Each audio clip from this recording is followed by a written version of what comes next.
सभी प्यारे दोस्तों को नमस्कार। मैं सुभाष नौबार स्वागत करता हूं आपके परवार टॉप ट्रेंडिंग स्टडी में। प्यारे दोस्तों, जी के जीएस सीरीज की वीडियो नंबर 14 है। इससे पहले हम 13 वीडियो कंप्लीट कर चुके हैं। जो स्टूडेंट इस चैनल पर नए हैं तो वो वीडियो नंबर 1 से देखना शुरू करें। हम इस सीरीज के अंदर प्रीवियस ईयर में अलग अलग एग्जामों में आए हुए क्वेश्चनों को डिस्कस कर रहे हैं। ये series SSC CPO, RPF, SSC CGL, SSC का कोई भी एग्जाम हो, पुलिस, यूपी पुलिस, रेलवे का कोई एग्जाम हो, स्टेट लेवल के जितने एग्जाम होते हैं जिसमें जीएस सीरीज पूछी जाती है, सभी के लिए वेरी इंपॉर्टेंट है। हमारा टारगेट है लगभग 4000 क्वेश्चनों को जो प्रीवियस ईयर में आ चुके हैं उनको कंप्लीट करना। शुरू करते हैं। यदि आप चैनल पर नए हैं तो चैनल को सब्सक्राइब कर लेना, वीडियो को लाइक करना और बेल आइकन को दबा लेना। बायोलॉजी के क्वेश्चनों को देखते हैं।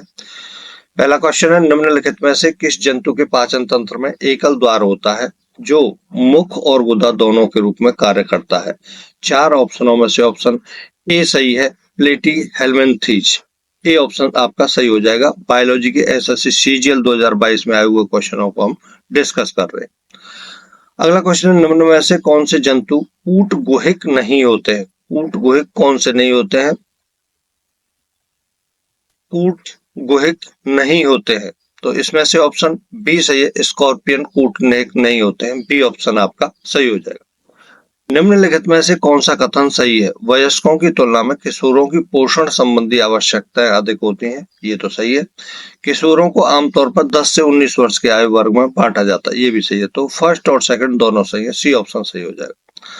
अगला क्वेश्चन है, जीवाणु कोशिका के कोशिका आवरण में पाई जाने वाली सबसे बाहरी परत क्या कहलाती है? क्या कहलाती है? ऑप्शन सी सही है, ग्लाइकोकालिक्स।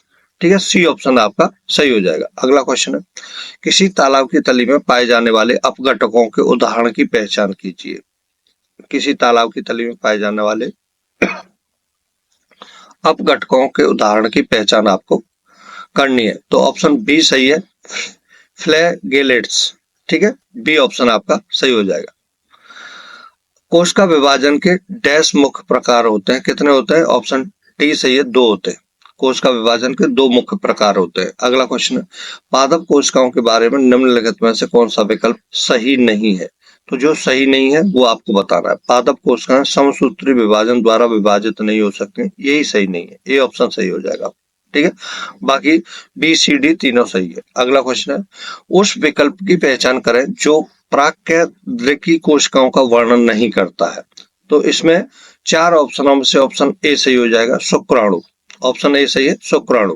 अगला क्वेश्चन है, डैश के शरीर का अनुप्रस्थ काटीय भाग गोलाकार होता है, इसलिए इन्हें गोलक्रमी कहा जाता है। ये स्वतंत्र जलीय और स्थलीय या पौधों और जानवरों में पाए जाने वाले परजीवी होते हैं।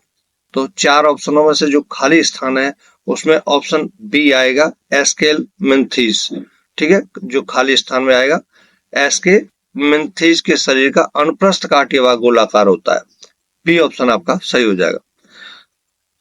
रॉकफोर्टाइन सी डैश में पाया जाता है? कहां पाया जाता है? ऑप्शन ए सही है, पनीर में पाया जाता है। पनीर में। हिस्ट्री के क्वेश्चनों को डिस्कस करते हैं।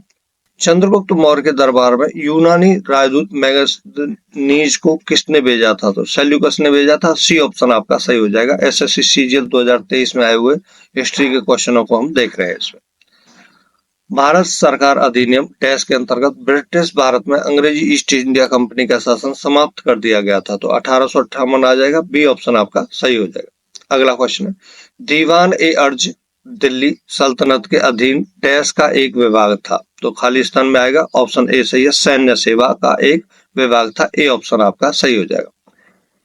इमाद शाही वंश किस राज्य की स्थापना के लिए जाना जाता है? तो 4 ऑप्शनों में से ऑप्शन बी सही है, बरार। बरार, बी ऑप्शन सही हो जाएगा।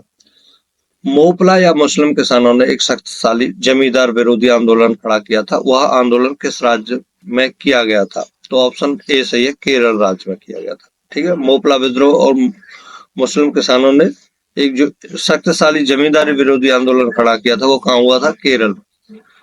अगला क्वेश्चन, निम्नलिखित में से किसने इंडिका लिखी थी जिसमें मौर्य राजवंश के शासन के समय के भारत का वर्णन था। इंडिका किसने लिखी है? ऑप्शन बी सही है, मैगसनी। बहुत इंपॉर्टेंट क्वेश्चन है, बहुत पूछा जाता है। लॉर्ड कर्जन ने 1905 में डैश के विभाजन की घोषणा की थी। किसके? बंगाल के विभाजन की घोषणा की थी। सी ऑप्शन आपका सही हो जाएगा। हिंदी स्वराज या इंडियन होम रूल निम्नलिखित में से किस स्वतंत्रता सेनानी ने लिखा था? तो ऑप्शन डी सही है, महात्मा गांधी। महात्मा गांधी ने। कौटिल्य के सप्तांग सिद्धांत में अमात्य निम्नलिखित में से किसे दर्शाता है? तो ऑप्शन सी सही हो जाएगा, मंत्री और अधिकारी को। मंत्री और अधिकारी। नेक्स्ट क्वेश्चन है, फारसी दूत अब्दुल रजाक जिसके शासनकाल में विजयनगर आया था, किसके में आया था? ऑप्शन ए सही है, देवराय सेकंड के शासनकाल में विजयनगर आया था। केमिस्ट्री के क्वेश्चनों को देखते हैं। कैल्शियम हाइड्रोक्साइड का सही सूत्र क्या होता है? कैल्शियम हाइड्रोक्साइड CaOH का होल ट्वाइस। ठीक है, डी ऑप्शन सही हो जाएगा, CaOH का होल ट्वाइस। SSC CPO 2022 में आए हुए केमिस्ट्री के क्वेश्चनों को देख रहे हैं। निम्नलिखित में से किसका रासायनिक नाम सोडियम हाइड्रोजन कार्बोनेट है? निम्नलिखित में से किसका रासायनिक नाम सोडियम हाइड्रोजन कार्बोनेट है? तो ऑप्शन ए सही है, बेकिंग सोडा। फास्फोरस की परमाणुकता क्या है? ये पूछी गई है। फास्फोरस की परमाणुकता क्या है? ये पूछी गई है, तो ऑप्शन ए सही है, चतुष्क परमाणु। ठीक है, ए ऑप्शन सही हो जाएगा। निम्नलिखित में से कौन सा गंधहीन, स्वादहीन और गैर विषाक्त है? और यह 93.05% methane, nitrogen, carbon dioxide, propane और इथेन के अंश से बना है। तो इसमें ऑप्शन डी सही है, CNG। ऑप्शन डी सही है, CNG। अगला क्वेश्चन है, एक तत्व की श्रेणी के वे अवयव क्या कहलाते हैं जिनमें सभी में प्रोटॉन की संख्या समान होती है लेकिन न्यूट्रॉन की संख्या अलग होती है? वो क्या होते हैं? ऑप्शन ए सही है, समस्थानिक। वेरी इंपॉर्टेंट क्वेश्चन है। निम्नलिखित में से किसे हाइड्रोजन समस्थानिक या भारी हाइड्रोजन की खोज करने का श्रेय दिया गया जिसके लिए बाद में उन्हें 1934 में रसायन विज्ञान का नोबेल पुरस्कार मिला? तो वो है ऑप्शन सी से हेरोल्ड सी उरे। हेरोल्ड सी उरे। नेक्स्ट क्वेश्चन है, अमोनिया में नाइट्रोजन और हाइड्रोजन के द्रव्यमान का अनुपात आपको बताना है कितना होता है? ऑप्शन सी सही हो जाएगा, 14:3, 14:3। निम्नलिखित में से कौन सा पदार्थ पानी में अघुलनशील है? कौन सा पदार्थ पानी में अघुलनशील है? ऑप्शन डी सही है, chalk powder. Chalk powder. Baking soda का रासायनिक सूत्र बताना है, क्या होता है? तो ऑप्शन ए सही है, NaSCO3। NaSCO3। अगला क्वेश्चन है, आयनिक यौगिक NaCl का रासायनिक नाम क्या है? आयनिक यौगिक NaCl का रासायनिक नाम आपसे पूछा गया है, तो ऑप्शन सी सही है, सोडियम क्लोराइड। ज्योग्राफी के क्वेश्चनों को देखते हैं। निम्न में से कौन सी भारतीय प्रायद्वीप की तीसरी सबसे बड़ी और उड़ीसा राज्य की सबसे बड़ी नदी है? वो है महानदी। ए ऑप्शन सही हो जाएगा। नेक्स्ट क्वेश्चन, निम्नलिखित में से किस ग्रह को पृथ्वी का जुड़वां ग्रह भी कहा जाता है? बहुत इंपॉर्टेंट क्वेश्चन है, शुक्र ग्रह है। ए ऑप्शन सही हो जाएगा। नेक्स्ट क्वेश्चन है, 2011 की जनगणना के अनुसार भारत में नगरीय जनसंख्या का प्रतिशत कितना था? अनुमानित सीमा प्रदान करें। तो ऑप्शन डी सही है, 30 से 35%। नेक्स्ट क्वेश्चन है, कवास थर्मल पावर स्टेशन निम्नलिखित में से किस राज्य में स्थित है? ऑप्शन सी सही है, गुजरात में। गुजरात राज्य में। अगला क्वेश्चन है, भारत में लिंग अनुपात को जनसंख्या में प्रति डैश पर स्त्रियों की संख्या के आधार पर निर्धारित किया जाता है? तो 1000 पुरुषों की। बी ऑप्शन आपका सही हो जाएगा। नेक्स्ट क्वेश्चन, निम्नलिखित में से किस ग्रह का कोई उपग्रह नहीं है? तो ऑप्शन डी सही है, शुक्र ग्रह का कोई भी उपग्रह नहीं है। निम्न में से कौन सा जानवर भारत में केवल गिर के जंगलों में पाया जाता है? तो वो एशियाई शेर है। ए ऑप्शन सही हो जाएगा। अगला क्वेश्चन है, 2022 तक कितने देश भारत के साथ अंतरराष्ट्रीय स्थलीय सीमा साझा करते हैं? 7 देश हैं। ए ऑप्शन सही है। नेक्स्ट क्वेश्चन है, राष्ट्रीय जलमार्ग 2 नदी का सदिया दुबरी खंड है? तो ऑप्शन ए सही है, ब्रह्मपुत्र नदी का सदिया दुबरी खंड है राष्ट्रीय जलमार्ग 2। ए ऑप्शन सही है। पश्चिम बंगाल में स्थानीय तूफानों को डैश कहा जाता है? तो ऑप्शन बी सही है, काल वैसाखी कहा जाता है। बी ऑप्शन सही हो जाएगा। अगला क्वेश्चन है, पॉलिटी के क्वेश्चनों को देखते हैं। भारत के वित्त आयोग के संबंध में निम्नलिखित में से कौन सा या कौन से कथन सत्य हैं? वित्त आयोग में एक अध्यक्ष और 4 अन्य सदस्य होते हैं, ये तो सही है। वित्त आयोग द्वारा की गई सिफारिशें सरकार के लिए बाध्यकारी हैं और सरकार को आयोग की सलाह के अनुसार धन देना पड़ता है, ये गलत है। भारतीय संविधान का अनुच्छेद 280 वित्त आयोग की सिफारिशों के बारे में चर्चा करता है, ये भी गलत है। तो केवल ए सही है। ठीक है, ए ऑप्शन सही हो जाएगा। भारत के वित्त आयोग को डैश से सिफारिशें करने की आवश्यकता होती है। ऑप्शन डी सही है, भारत के राष्ट्रपति से सिफारिशें करने की आवश्यकता होती है। नेक्स्ट क्वेश्चन है, संविधान को अपनाने के अलावा गणतंत्र दिवस मनाने के लिए 26 जनवरी को एक दिन के रूप में चुने जाने का क्या महत्व है? तो ऑप्शन बी सही हो जाएगा, पूर्ण स्वराज की घोषणा। नेक्स्ट क्वेश्चन, भारतीय संविधान का निम्नलिखित में से कौन सा भाग मूल अधिकारों से संबंधित है? तो ऑप्शन बी सही है, भाग थर्ड। अगला क्वेश्चन है, निम्नलिखित में से कौन सा अधिकार भारतीय संविधान के अनुच्छेद 25 द्वारा गारंटीकृत है? तो ऑप्शन ए सही है, धार्मिक स्वतंत्रता का अधिकार। अगला क्वेश्चन है, भारतीय संविधान का कौन सा अनुच्छेद यह निर्धारित करता है कि सर्वोच्च न्यायालय द्वारा घोषित कानून भारत के क्षेत्र के भीतर सभी अदालतों पर बाध्यकारी होगा? तो इसमें ऑप्शन ए सही है, अनुच्छेद 141। इंपॉर्टेंट अनुच्छेद है, ध्यान रखना, अनुच्छेद 141। संसदीय समितियों के संबंध में निम्नलिखित में से कौन सा से कथन सत्य है? एक मंत्री लोक लेखा समिति का सदस्य नहीं हो सकता। प्राक्कलन समिति के सदस्यों को लोकसभा के सदस्य व अध्यक्ष द्वारा नामित किया जाता है। एक मंत्री प्राक्कलन समिति का सदस्य हो सकता है यदि उसे अध्यक्ष स्पीकर द्वारा मनोनीत किया जाता है। सार्वजनिक उपक्रमों की समिति के सदस्य का कार्यकाल 2 वर्ष का होता है। इन 4 ऑप्शनों में से ऑप्शन डी सही है, केवल ए सही है, बाकी तीनों गलत है। नेक्स्ट, निम्नलिखित में से कौन सा युग्म सही सम्मिलित है? इनमें से जो सही सम्मिलित है वो बताना, 3 गलत है, 1 सही है। तो ऑप्शन डी सही है, अनुच्छेद 19 वाक स्वातंत्र संबंधी विशिष्ट अधिकारों का संरक्षण। ऑप्शन डी सही है, बाकी 17 अस्पृश्यता का उन्मूलन होता है, ये तीनों गलत है। ठीक है, नेक्स्ट है, भारत के 15वें वित्त आयोग के अध्यक्ष कौन थे? तो ऑप्शन डी सही है, एन के सिंह। बहुत पूछा जाता है ये क्वेश्चन। भारतीय संविधान के किस अनुच्छेद में उल्लेख है कि सर्वोच्च न्यायालय द्वारा घोषित कानून सभी न्यायालयों पर बाध्यकारी होगा? ऑप्शन सी सही है, अनुच्छेद 141। फिजिक्स के क्वेश्चनों को देखते हैं। एम द्रव्यमान की कोई वस्तु v वेग से गतिमान है तो इसके समवेग को डैश द्वारा व्यक्त किया जाता है? तो ऑप्शन डी सही है, द्रव्यमान गुणा वेग, एम वी होता है ना। नेक्स्ट क्वेश्चन है, पृथ्वी या गुरुत्वाकर्षण के खिंचाव की प्रतिक्रिया में अंकुर और जड़ों में क्रमशः ऊपर और नीचे की ओर होने वाली वृद्धि को क्या कहा जाता है? ऑप्शन बी सही है, गुरुत्वानुवर्तन। आरआरबी एनटीपीसी 2019 में आए हुए फिजिक्स के क्वेश्चनों को देख रहे हैं। E=mc² नामक सूत्र की खोज किसने की थी? तो ऑप्शन ए सही है, अल्बर्ट आइंस्टीन ने। अगला क्वेश्चन है, न्यूटन डैश के मापन की इकाई है? न्यूटन किसकी इकाई है? ऑप्शन बी सही है, बल की।